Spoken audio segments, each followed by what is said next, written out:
So I'm sure you recognize this. This is a Zoom screen. And maybe you've had this happen to you. I've certainly been in rooms where most people have their screens off, and it can be quite unnerving.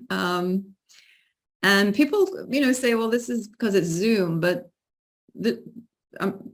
in real life, in the physical world, people also do this, right? People are in the room physically, but not necessarily there mentally. So they're not necessarily present. So I think Zoom has given us a good clue as to how engaged people are.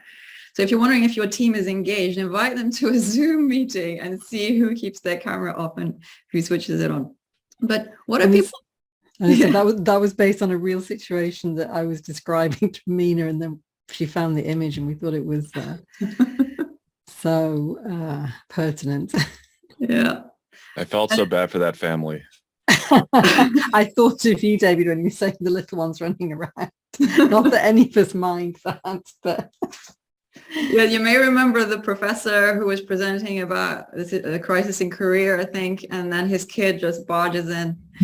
And so you might think, okay, well, people switch their cameras off because there's, they've got something important to do. There's probably got children, but the statistics from various surveys, and there's a link there if you're interested. There are lots of Zoom statistics there in the link. We'll share the slides with you. They are not actually looking after children. They are either checking emails, texting, snacking, checking social media, surfing the internet, daydreaming, doodling, all of these before any children get involved. Children is right there with video games. And we want to share three problems that we think are actually three things that are actually happening and why people don't engage or aren't present. So number one, it might be a sense of competitiveness, that people go to meetings and then somebody is very competitive and trying to take over the space, and it just doesn't feel great.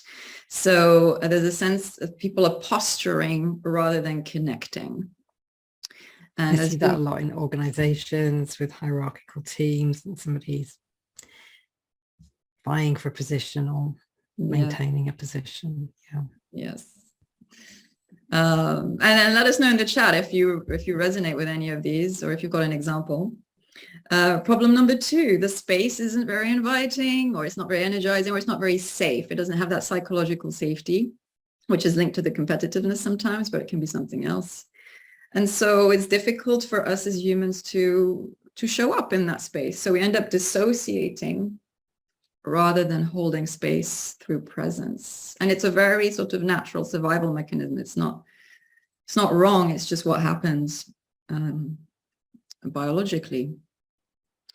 And then the third is the information sometimes isn't relevant, or there's too much of it or not enough of it.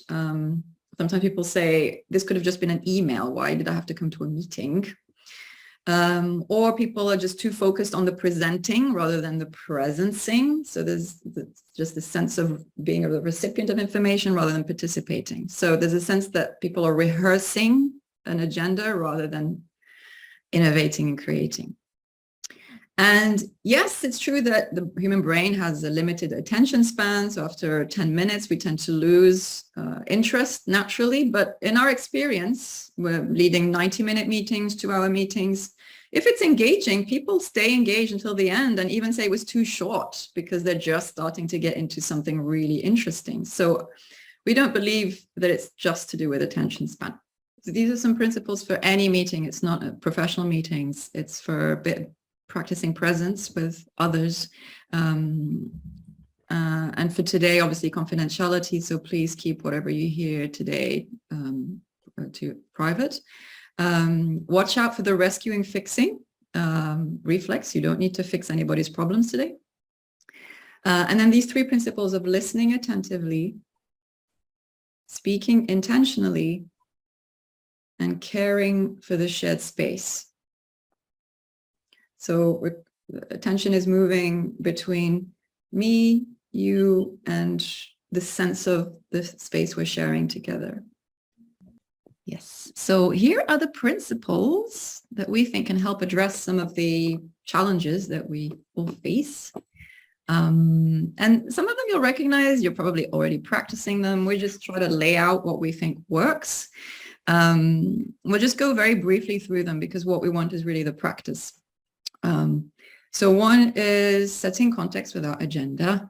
It doesn't mean you don't have an agenda, but that you hold it lightly. So like what I find, for example, in my coaching, in my coaching sessions, is that we still get to maybe the original point we thought about, but it took like a bit of a meandering route. And it doesn't have to be very structured and like go the way I want it to. So that's setting context without agenda. And you might share a bit of a story, for example, or, you know, like I shared about the tax, the call with the tax people today. It's okay to share something personal. Two, creating safety and openness. There's a lot of talk about psychological safety, and that is important, but it can also be dangerous in that we can end up like tiptoeing around people. So we're inviting people to share and everybody's sharing something and we're like, yes, great. But we don't get to the meat of what creates the magic, which is this space to let go of what we believe and play with new beliefs and maybe land in a completely new place we didn't expect. Now, this brings up a lot of reactivity because it's uncertain and unknown, and the brain doesn't like uncertainty, which is why we end up with the problematic behaviors. But Kathy, do you want to say a little bit more about? Yeah. I think this is really the key thing, is being able to do this. And some of the feedback already that a couple of you were bringing in from the breakout rooms is that it was a heightened sense of intimacy. You immediately felt more connected. That's the kind of space that you can feel into. And the purpose of that is exactly as Amina said, is that we've described that as a generative space because it's about allowing these brain entanglements, they're called in the neuroscience, that we attach a thought and then that becomes the reality for us. It's allowing that to fall away and for new ones to form, and having the safety to bring half-formed ideas or to bring some kind of challenge to the person, or to offer up something that's a little bit more vulnerable, to be able to allow our own brains to reform ideas and for new things to happen in the same way that we have these aha moments, you know, the bright ideas in the shower. We want this to happen, but to be facilitated through a generative process of exchanging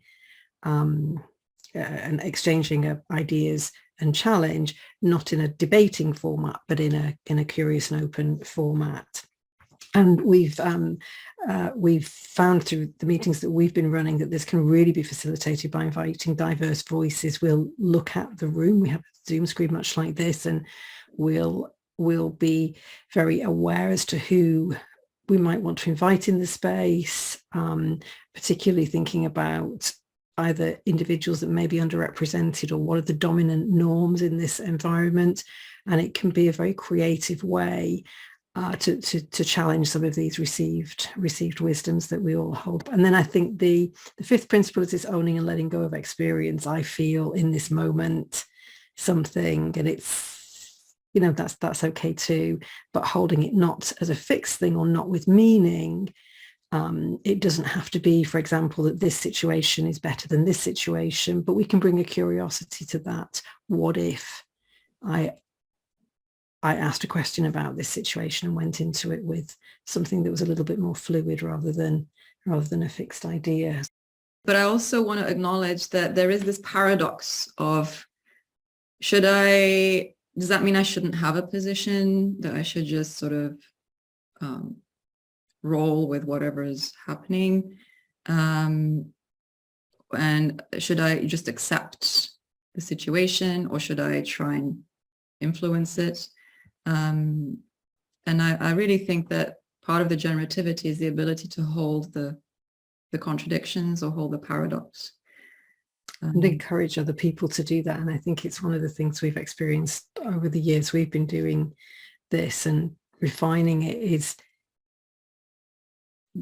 this that there has to be, and we're speaking to you as facilitators and team leaders and people who are both holding the kind of role that we're holding, but also you're in this, but taking care of the space as well as taking care of the individuals. And it may be that somebody's finding that difficult and uncomfortable, and acknowledging that, and potentially, so for example, we've just been in breakout rooms in pairs, which creates a very intimate space, but it can also create a little bit of a discomfort if you find you don't completely resonate with the person that you're with, and acknowledging that these things can arise, that we're all having different experiences, and being able to take care of the person, letting them have their experience and trusting. And I really love the fact that you've used the word trust, is that this is something we see, that we don't have to fix anything, we don't have to resolve it, because a process happens over time. And especially if it's a team or a curated group that you're with over a long period of time,